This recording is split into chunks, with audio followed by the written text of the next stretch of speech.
স্বাধীনতার সুবর্ণ জয়ন্তীর বছরেই চলবে মেট্রো রেল। শেষ হয়েছে অর্ধেকেরও বেশি কাজ। 13 কিলোমিটার ভায়াডাকের ইরেকশন কাজ সম্পন্ন হয়েছে। আমরা যেভাবে অগ্রসর হচ্ছি, আমরা আশা করছি আর্লি কমিশনিং এর যে টার্গেট লক্ষ্যমাত্রা, সেটা আমরা অর্জন করতে পারব। পদ্মা সেতুর রেল স্ল্যাব নির্মাণ শেষ, রোড স্ল্যাব বানাতে হবে আর মাত্র 19টি। জুনের মধ্যেই স্প্যানের ওপর বসবে সবগুলো। কখনো ছাত্রলীগ নেতা, কখনো সেতু মন্ত্রীর পিএস পরিচয়ে সরকারি দফতরে চাকরি দেওয়ার প্রলোভন হাতিয়ে নিয়েছে লাখ লাখ টাকা। ঢাকা কলেজের সাবেক ছাত্র গ্রেফতার। মামলার জরিমানাতেই আটকে আছে চট্টগ্রামে পাহাড় কাটা ঠেকানো। এক দশকে বিলীন অন্তত 200। রাজনৈতিক ছত্রছায়ায় পার পেয়ে যাচ্ছে পাহাড় খেকোরা। বিএনপি জামাতের মদদে বঙ্গবন্ধুর ভাস্কর্যের বিরোধিতা করছে একটি মহল। দেশের শান্তি বিনষ্ট করাই উদ্দেশ্য, মন্তব্য ইসলামী ঐক্য জোটের একাংশের। মারা গেলেন বাকের ভাইয়ের বদি আব্দুল কাদের, বিকেলে বনানীতে দাফন। দাদার শেষ সময়ের কথা মনে করে কান্নায় ভেঙে পড়ছে প্রিয় নাতনি।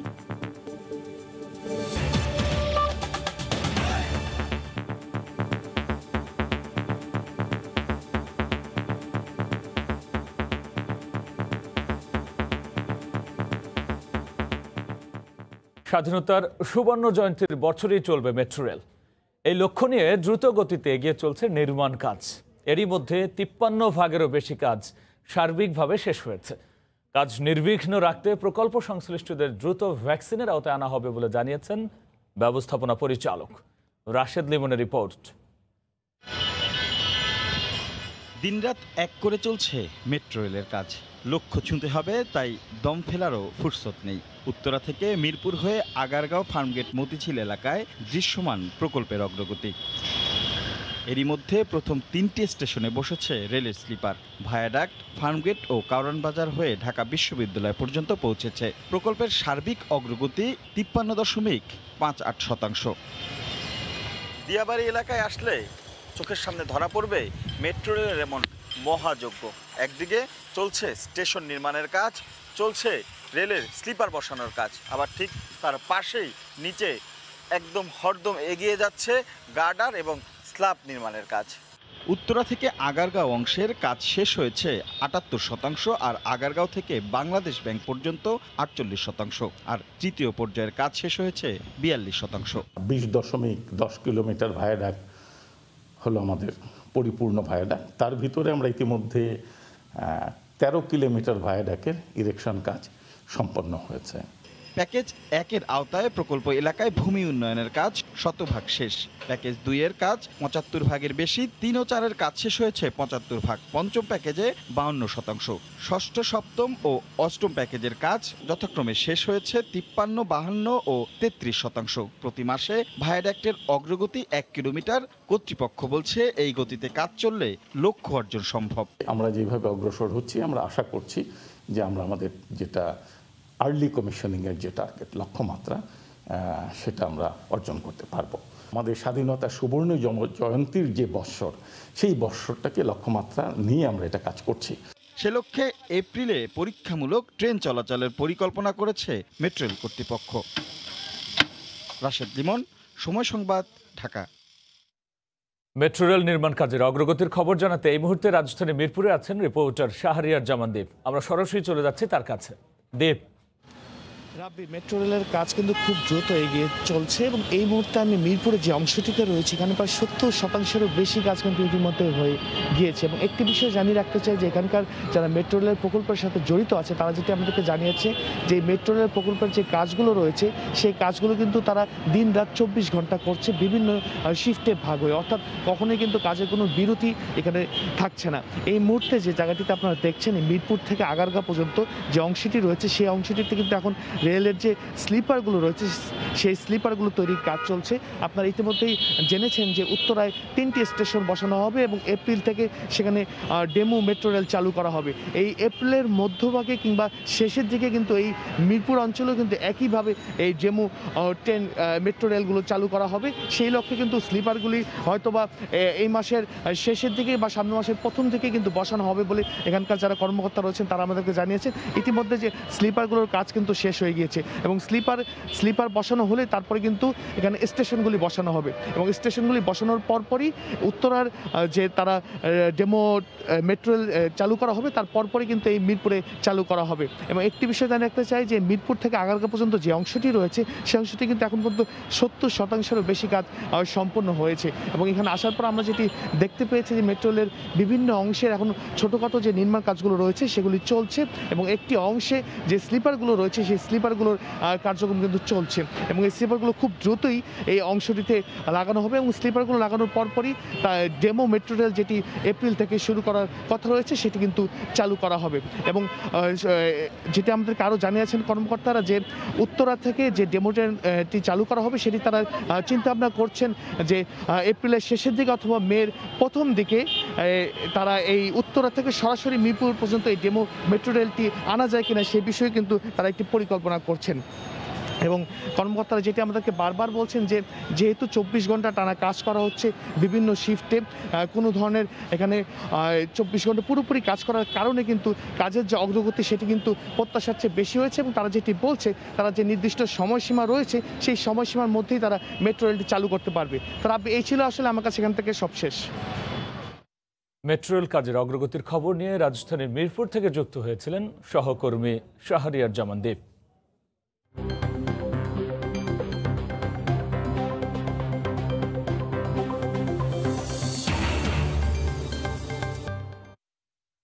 শতভাগ শেষ হয়েছে পদ্মা সেতুর রেল স্ল্যাব নির্মাণ কাজ।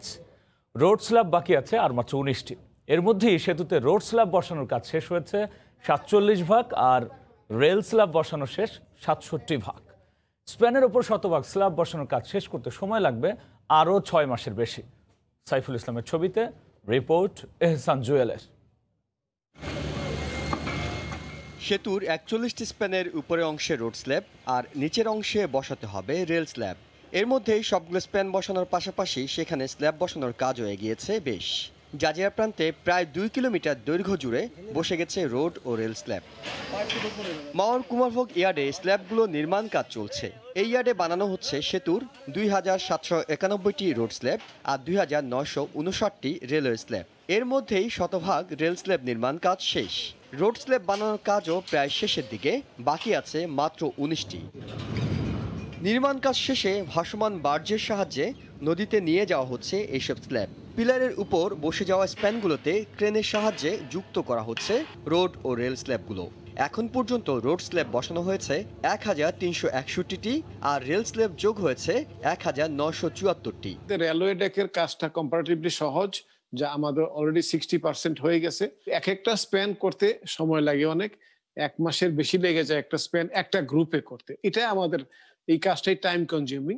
তবে সে তুলনায় কিছুটা ধীরে এগুচ্ছে সেতু ও ভায়াডাক্টের দুই পাশে প্রায় 25 কিলোমিটার রেলিং নির্মাণের জন্য প্যারাপেট তৈরির কাজ। মোট 12,000 প্যারাপেটের মধ্যে বানানো হয়েছে 7,000, সেতুতে বসানো হয়েছে মাত্র 22টি। সুখবর হলো ইয়ার্ডে স্ল্যাব বানানোর কাজ প্রায় শেষের দিকে। এক একটি স্প্যানে স্ল্যাব বসাতে সময় লাগে 1 মাসের মতো। এখন জনবল বাড়িয়ে অনেকগুলো দল অনেকগুলো জায়গায় একসঙ্গে যদি কাজ করতে পারে তবে আশা করা হচ্ছে আগামী বছরের জুন মাস নাগাদ স্ল্যাব বসানোর কাজ শেষ করা যাবে। এহসান জুয়েল, সময় সংবাদ, মাওয়া, মুন্সিগঞ্জ। ঢাকা বিশ্ববিদ্যালয়ের প্রাণকেন্দ্র টিএসসির মূল কাঠামো পরিবর্তন চান না শিক্ষার্থীরা। তারা বলছেন আগের নকশা রেখে বাড়ানো হোক ছাত্র শিক্ষকদের এই মিলন কেন্দ্র। এদিকে টিএসসির সার্বিক উন্নয়ন নিয়ে বিশ্ববিদ্যালয়ের বর্তমান সাবেক শিক্ষার্থী, শিক্ষক ও দেশের সাংস্কৃতিক ব্যক্তিবর্গের মতামত চাওয়া হয়েছে। এজন্য অনলাইনে একটি ওয়েব লিঙ্কও খোলা হয়েছে। একটি দেশের স্বাধিকার থেকে স্বাধীনতা, উদযাপন থেকে পালন, উৎসব থেকে স্মরণ, সবকিছুতেই মিশে আছে একটি প্রতিষ্ঠান, ঢাকা বিশ্ববিদ্যালয়। প্রাচ্যের অক্সফোর্ড খ্যাত এই প্রতিষ্ঠানটি বহন করছে নানা ঐতিহ্য আর সংস্কৃতির স্মৃতি। আসছে বছর বিশ্ববিদ্যালয়টি উদযাপন করবে প্রতিষ্ঠার 100 বছর। এ উপলক্ষে ঢাকা বিশ্ববিদ্যালয়কে নতুন করে সাজানোর পরিকল্পনা নিয়েছে সরকার, যাতে বিশ্ববিদ্যালয়ের প্রাণকেন্দ্র টিএসসির সার্বিক উন্নয়ন ও সম্প্রসারণ করে আধুনিক সুযোগ সুবিধা সংবলিত বহুতল ভবন করার পরিকল্পনা রয়েছে। সেই সঙ্গে কেন্দ্রীয় লাইব্রেরি সহ পুরনো হলগুলো আধুনিকায়ন করা হবে। এ ব্যাপারে বিশ্ববিদ্যালয়ের শিক্ষার্থীরা মনে করেন মূল কাঠামো পরিবর্তন না করে বাড়ানো হোক ছাত্র শিক্ষকদের মিলন মেলা এই প্রাণের টিএসসি। লালবাগ কেল্লাকে যদি ভেঙে আমরা আধুনিক ভবন বানাইতে চাই তাহলে কিন্তু হয় না জিনিসটা। তো টিএসসি হচ্ছে ঢাকা বিশ্ববিদ্যালয়ের প্রত্যেকটা ছাত্র ছাত্রীর একটা আবেগের জায়গা। টিএসসিকে বর্ধিত করা যেতে পারে। কার্জন হল আমাদের ভার্সিটির অনেক অন্যতম একটা অংশ, টিএসসিকেও আমরা সেভাবেই দেখি। টিএসসি আসলে আমাদের প্রত্যেকটা অংশের সাথে জড়িত। নতুন রূপে যদি হয় সেটা আমি মনে করি যে একদিক থেকে পজিটিভ, তবে এটার মেইন স্ট্রাকচারটাকে ধরে রেখে এটা চেঞ্জ করা হোক। উপাচার্যের সঙ্গে কথা বলতে চাইলে তিনি এ ব্যাপারে কথা বলতে চাননি। তবে টিএসসির ভারপ্রাপ্ত পরিচালক এবং প্রক্টর জানান টিএসসির সার্বিক উন্নয়ন নিয়ে বিশ্ববিদ্যালয়ের বর্তমান সাবেক শিক্ষার্থী, শিক্ষক ও দেশের সাংস্কৃতিক ব্যক্তিবর্গের মতামত চাওয়া হয়েছে। এজন্য অনলাইনে একটি ওয়েব লিংক খোলা হয়েছে। আমাদের রেসেল দেওয়ার কোনো রুম নাই, এতগুলি সংগঠন রেসেলের রুম নাই, আমাদের অডিটোরিয়ামে হয় না। একটা অডিটোরিয়াম আমাদের শিক্ষক লাউঞ্জ, অফিসার লাউঞ্জ মাত্র 20 জন বসতে পারে। কোন ধরনের চূড়ান্ত কথা বলার সময় আসেনি, কোনো চূড়ান্ত সিদ্ধান্ত কিংবা প্রাথমিক কোনো সিদ্ধান্ত গৃহীত হয়নি। এটি উন্নয়ন সম্প্রসারণ হবে, এই বিষয়টি আমরা অবহিত আছি। এই প্রক্রিয়াটা কেমন হবে এই জনমত আশা সাপেক্ষে। আগামী 2রা জানুয়ারির মধ্যে মতামত ও সুপারিশ পাঠানোর অনুরোধ জানিয়েছে বিশ্ববিদ্যালয় কর্তৃপক্ষ। মৌসুমী ইসলাম, সময় সংবাদ, ঢাকা। বৃহত্তর চট্টগ্রামে উন্নয়ন কাজের পাশাপাশি নানা অজুহাতেই চলছে নির্বিচারে পাহাড় কাটা। প্রভাবশালীদের দাপটে এখনকার পাহাড়ি বনাঞ্চলগুলো একের পর এক নিশ্চিহ্ন হচ্ছে। গত এক দশকে নগরীর 35টি সহ এই অঞ্চলের অন্তত 200 পাহাড় বিলীন হয়ে গেছে পাহাড় খেকোদের কাছে। একের পর এক মামলা দায়েরের পরও রাজনৈতিক ছত্রছায়া থাকায় পার পেয়ে যাচ্ছে ওই পাহাড় খেকোরা। বিস্তারিত জানাচ্ছেন কমল দে। মাত্র 6.5 কিলোমিটার রাস্তা করতে গিয়ে নগরের বায়েজিদ এবং জেলার সীতাকুণ্ডের সীমান্তবর্তী অন্তত 15টি পাহাড় কেটে ধ্বংস করেছে চট্টগ্রাম উন্নয়ন কর্তৃপক্ষ। এ নিয়ে পরিবেশ অধিদপ্তর তাদের 10 কোটি টাকা জরিমানাও করে, কিন্তু সেখানে থমকে আছে পাহাড় কাটার অপরাধের দণ্ড। এভাবে নানা অজুহাতে বৃহত্তর চট্টগ্রামে চলছে পাহাড় কাটা। উন্নয়নের নামে সরকারি সংস্থাগুলো যেমন পাহাড় কাটছে, তেমনি রাজনৈতিক ছত্রছায়ায় থাকা প্রভাবশালীরা পাহাড় কাটছে তাদের প্রভাবে। ক্ষমতার ছত্র ছায়াতে এই পাহাড়গুলি কাটছে এবং মুনাফা খেকো ব্যবসায়ী মহলও তাদের মালিকানাধীন পাহাড়গুলি কাটছে রাজনৈতিক দলকে ম্যানেজ করে এবং প্রশাসনকে ম্যানেজ করে। সম্প্রতি কুমিল্লা লালমাই এলাকায় সড়ক তৈরির নামে কোনো রকম অনুমতি ছাড়াই 1 লাখ ঘনফুটের বেশি পাহাড় কেটে নেয় ঠিকাদার প্রতিষ্ঠান। এ নিয়ে পরিবেশ অধিদপ্তর মামলা দায়েরের সুপারিশ করায় ক্ষিপ্ত হয়ে ওঠেন স্থানীয় সংসদ সদস্য। পরিবেশ অধিদপ্তরের কর্মকর্তাকে শাসাতে দ্বিধা করেননি তিনি। আপনি কিভাবে করলেন আমাকে ছাড়া? আপনি কিভাবে করলেন? আমি তো একটা পক্ষ, আপনি একটা পক্ষ, আমার সিগনেচার নেবেন না? আমার ভালোটা রাখছেন না, খারাপে দেখেন নাই। রাজনৈতিক হস্তক্ষেপের কারণে পরিবেশ অধিদপ্তর এক্ষেত্রে এক প্রকার অসহায়। তবে উন্নয়ন কাজের নামে এ ধরনের পাহাড় নিধনের বিপক্ষে অবস্থান বিশেষজ্ঞদের। এই সেগুলো কিন্তু ধ্বংস করলে কিন্তু প্রাকৃতিক বিপর্যয় নেমে আসবে, এটা আমাদের সবাইকে বুঝতে হবে। এদিকে সাক্ষীর অভাবে চট্টগ্রাম বিভাগীয় পরিবেশ আদালতে বছরের পর বছর ঝুলে আছে পাহাড় কাটার অভিযোগে দায়েরকৃত 150-র বেশি মামলা। এর মধ্যে চার্জশিট পাওয়ার পর অন্তত 70টি মামলা বিচারাধীন অবস্থায় রয়েছে, বাকি মামলাগুলো তদন্তাধীন। কিন্তু রাজনৈতিক বলয়ের পাশাপাশি প্রভাবশালীদের নানা হস্তক্ষেপে মামলা নিষ্পত্তিতে দীর্ঘসূত্রিতা সৃষ্টি হচ্ছে বলে অভিযোগ সরকারি কৌশলীর। প্রভাবশালী থাকার কারণে এরা বিভিন্নভাবে তৈরি করে দীর্ঘসূত্রিতার কারণ হয়। আর যারা তোমাদের কর্মরত আছে এদের মধ্যে আইনের প্রসিডিউর ব্যাপারে অজ্ঞতা আছে। পরিবেশ আইনে পাহাড় কাটাকে অপরাধ হিসেবেই উল্লেখ করা হয়েছে। অনুমতি ছাড়া পাহাড় কাটার প্রমাণ পাওয়া গেলে 2 বছরের জেল এবং 2 লাখ টাকা জরিমানা আদায়ের বিধান রয়েছে। কমল দে, সময় সংবাদ, চট্টগ্রাম। কখনো ছাত্রলীগ নেতা, আবার কখনো সড়ক পরিবহন ও সেতু মন্ত্রী ওবায়দুল কাদেরের ব্যক্তিগত সহকারী, এমন ভুয়া পরিচয় দিয়ে বিভিন্ন সরকারি দফতরে চাকরি দেওয়ার প্রলোভনে মানুষের কাছ থেকে লাখ লাখ টাকা হাতিয়ে নেন ঢাকা কলেজের সাবেক ছাত্র মোজাম্মেল হক ইয়াসিন। কেরানীগঞ্জ থেকে তাকে আটক করে গোয়েন্দা পুলিশ। ছাত্রলীগ নেতা থেকে ধীরে ধীরে ওবায়দুল কাদেরের ব্যক্তিগত সহকারী হিসাবে পরিচয় দিতেন মোজাম্মেল। বানিয়ে নেন ভুয়া পরিচয়পত্র ও সিল। ওবায়দুল কাদেরের স্বাক্ষর নকল করে ভুয়া সুপারিশের মাধ্যমে বিভিন্ন দফতরে চাকরি তদবির করার প্রমাণ পেয়েছে পুলিশ। সম্প্রতি স্থানীয় সরকার মন্ত্রণালয়ের অধীনে একটি চাকরির সুপারিশপত্র পাঠালে সেখানকার কর্মকর্তাদের সন্দেহ হয়। পরে গোয়েন্দা পুলিশ বিভিন্ন প্রমাণসহ তাকে আটক করে। অফিস সহকারী নিয়োগ দেওয়ার কথা বলে একজন অ্যাপ্লিকেশন করছে মাইনুদ্দিন নামে, এবং ওইটাতে ওবায়দুল কাদের মহোদয় সুপারিশ করে দিয়েছে। ওদের কাছে এটা সন্দেহ হয়। প্রথমে সন্দেহ হওয়ার পরে আমরা যখন এটা তদন্ত করতে যাই তখন আমরা এর খোঁজ পাই। টেন্ডারবাজি থেকে শুরু করে বদলি, নিয়োগ, এ ধরনের কাজগুলোই সে বেশি করত। সে মাদক নিয়ন্ত্রণ অধিদপ্তর, তারপরে এলজিডি ভবন, এছাড়া আছে লাইভ স্টক অফিসগুলোতে বিভিন্ন প্রশাসন এবং ইভেন পুলিশেরও বিভিন্ন ধরনের সে তদবির করেছে। ভুক্তভোগীরা এখন একের পর এক অভিযোগ দিচ্ছেন গোয়েন্দা পুলিশের কাছে। চাকরি দরকার, তাহলে আমার আঙ্কেল বলল যে আমার কাগজটা দাও, তাহলে আমার এক ছোট ভাই আছে, তার সাথে পরিচয় আছে, দেখি চেষ্টা করা যায় কিনা। আমি অনেক আগে লেখাপড়া শেষ করেছি ঢাকা কলেজ থেকে, হলে এসে থাকতাম। সেই সুবাদে মোজাম্মেল হলে থাকতো, সেই সুবাদে মোজাম্মেলের সাথে আমার পরিচয় হওয়ার পরে মোজাম্মেল বললাম যে মোজাম্মেল আমার ভাতিজার একটা অবস্থায় একটা চাকরি দেওয়া যাবে কিনা, ওগুলো দেওয়া যাবে। পরে সেই সুবাদে আমি ওকে সিভিটা দিলাম আমার ভাতিজার। ওবায়দুল কাদেরের একান্ত সচিব জানিয়েছেন মোজাম্মেল নামের কাউকে তারা চিনতেন না। মোজাম্মেলের বিরুদ্ধে ব্যবস্থা নেওয়ারও দাবি জানান তিনি। এটা আপনি পিএসআরকে দায়িত্ব দেওয়া মন্ত্রী মহোদয় করছে আমাদের পক্ষ থেকে। আমরা আইন শৃঙ্খলা বাহিনী আছে, ওরা করছে, আইন নিজস্ব গতিতে হবে। পুলিশ বলছে এই ঘটনায় আর কেউ জড়িত থাকলে তাদেরকেও আটক করা হবে। ইকরাম হোসাইন, সময় সংবাদ, ঢাকা। বিএনপি জামাতের মদদে একটি গোষ্ঠী পরিকল্পিতভাবে বঙ্গবন্ধুর ভাস্কর্য নির্মাণের বিরোধিতা করছে বলে মন্তব্য করেছে ইসলামী ঐক্যজোটের একাংশ। সকালে জাতীয় প্রেস ক্লাবে সংবাদ সম্মেলন করে সংগঠনটি। এদিকে ভাস্কর্যের বিরোধিতাকারীদের বিরুদ্ধে বিক্ষোভ হয়েছে রাজধানীতে। ভাস্কর্য ইস্যু সহ সাম্প্রতিক নানা বিষয়ে শনিবার জাতীয় প্রেস ক্লাবে সংবাদ সম্মেলনের আয়োজন করে বাংলাদেশ ইসলামী ঐক্যজোটের একাংশ। সংবাদ সম্মেলনে জোটের চেয়ারম্যান দাবি করেন, শান্তিপূর্ণ দেশকে অস্থিতিশীল করতে বিএনপি জামাত ওয়াজ মাহফিলের নামে দেশব্যাপী মামুনুল হকদের দিয়ে উস্কানিমূলক নানা বক্তব্য দেয়াচ্ছে।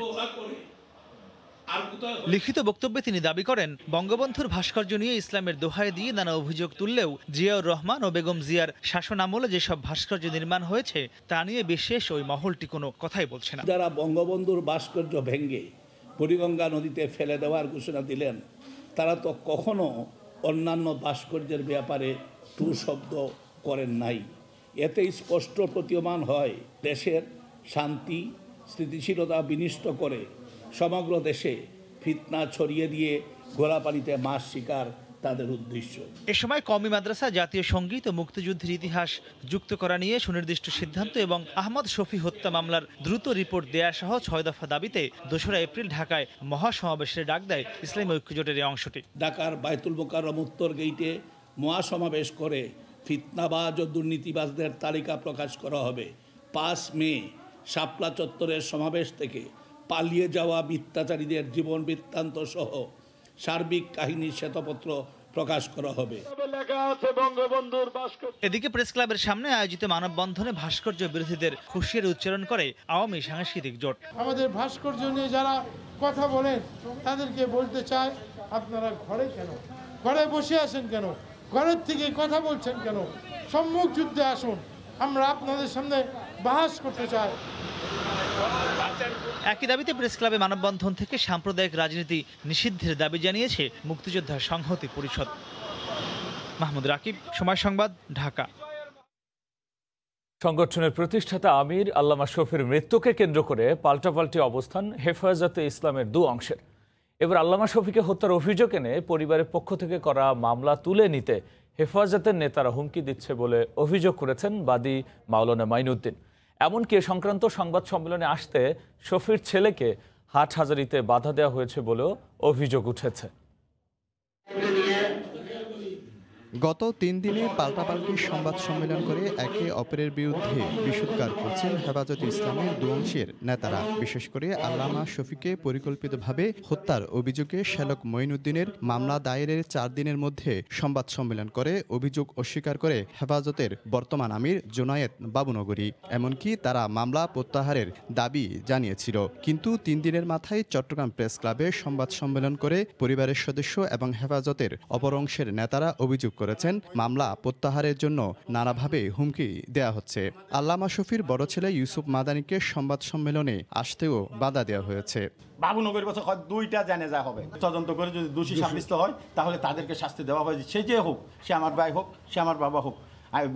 বাংলাদেশের ন্যায় বিচার আছে, ন্যায় বিচারের জন্য আমি আদালতে আত্মসমর্পণ করছি। আদালতের কাছে গেছি, আদালতে আমাকে যা রায় দেয় তা আমি মাথা পেতে নেব। আল্লামা শফির মৃত্যু এবং হেফাজতের নেতৃত্ব নিয়ে ইতিমধ্যে বিরোধ চলে আসছিল। এর মাঝে হেফাজতের 36 নেতার বিরুদ্ধে দায়েরকৃত মামলাটি ইতিমধ্যে আদালতের নির্দেশে তদন্তের জন্য পিবিআইকে দায়িত্ব দেওয়া হয়েছে। এ অবস্থায় মামলার সুষ্ঠু তদন্তের দাবি আল্লামা শফির অনুসারীদের। এমনকি আল্লামা শফির লাশ কবর থেকে তোলা হবে গুজব ছড়িয়ে হেফাজতের অপর অংশটি মিথ্যাচার করছে বলেও তারা অভিযোগ করেন। আমরা বলছি এটা অ্যাটেম্প টু মার্ডার। এটা মার্ডারের জন্য যত কিছু করতে হয় সব কিছুর আয়োজন করা হয়েছে। এই বিচারের তদন্তের জন্য লাশ তোলা হবে না, এটা লাশ তোলা হবে বলে যারা প্রচার করতেছে তারা শাক দিয়ে মাছ ঢাকার মতো জনগণকে বিভ্রান্ত করার জন্য এই জিনিসটা প্রচার করতেছে। আল্লামা শফিকে পরিকল্পিতভাবে নির্যাতনের মাধ্যমে হত্যার অভিযোগে 36 জনকে আসামি করে 18 ডিসেম্বর আদালতে মামলা করেন তার পরিবার। শফিকুল আলম, সময় সংবাদ, চট্টগ্রাম। দুপুরের সময় আরও থাকছে। সিএনজি অটোরিকশা রাইড শেয়ারিং ঘিরে রাজধানীতে সক্রিয় ছিনতাইকারী চক্র। যাত্রী বেশে টার্গেটকে তোলা হতো বাহনে, মূল হোতা গ্রেফতারের পর চাঞ্চল্যকর তথ্য।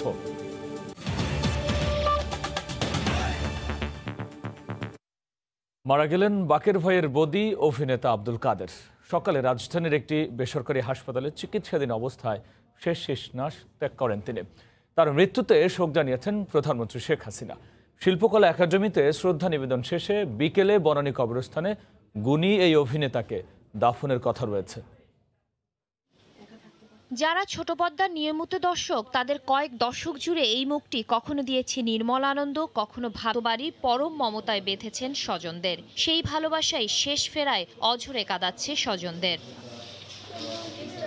ছোট্ট নাতনির কাছে দাদা যেমন ছিলেন নিত্যদিনের খেলার সঙ্গী, তেমনি সুপার হিরো। লুবাবার সঙ্গে দাদার মান অভিমান ভালোবাসার এ যেন হঠাৎ ছেদ। লাস্ট দেখা হয়েছে আমাকে শুধু আদর করে দিয়েছিল। স্বজনেরা মায়ার আধারকে হারিয়ে অনেকটাই দিশেহারা। সবাই দোয়া করবেন ওনার জন্য। উনি খুব ভালো মানুষ ছিলেন, সৎ মানুষ ছিলেন। আমার মানুষের হৃদয় নন্দিত এই অভিনেতা বেঁচে থাকবেন তার কর্মে এবং অভিনয়ে। Shatila Sharmin, Somoy Sangbad, Dhaka. CNG autorickshaw ride sharing ঘিরে রাজধানীতে সক্রিয় ছিনতাইকারী চক্র। যাত্রী বেশে টার্গেটকে তোলা হয় বাহনে, এরপর সুযোগ বুঝে কেড়ে নেওয়া হয় সর্বস্ব।